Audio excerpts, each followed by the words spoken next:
Welcome back.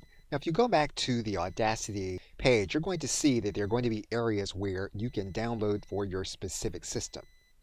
Now, in this course, we're looking at the Windows system, but the process is the same with Mac and Linux.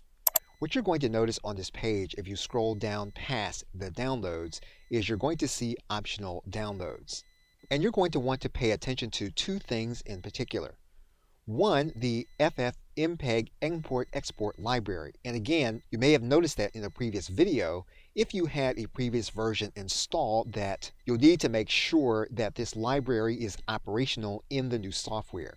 What you can do is you can install the FFmpeg from this download page inside of Audacity.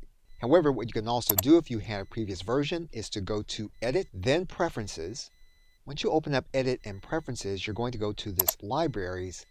What you're then going to see is you're going to see that there's an FFmpeg library.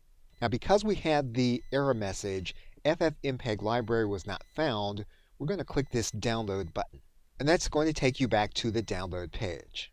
So we're going to go to this download page for FFmpeg, and we are going to install the FFmpeg library. You are going to see a license agreement, which you are going to want to read. Once you have read it, you will then click Accept.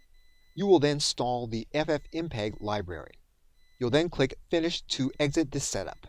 You'll then need to come back to edit your preferences. You'll then want to locate the library where you installed it when you downloaded the software. Typically, Audacity will tell you that it's located your valid Mpeg libraries. You can choose to install them manually, or you can just click No in order for Audacity to complete the process. Okay, so with that, thanks, and I will see you in another video.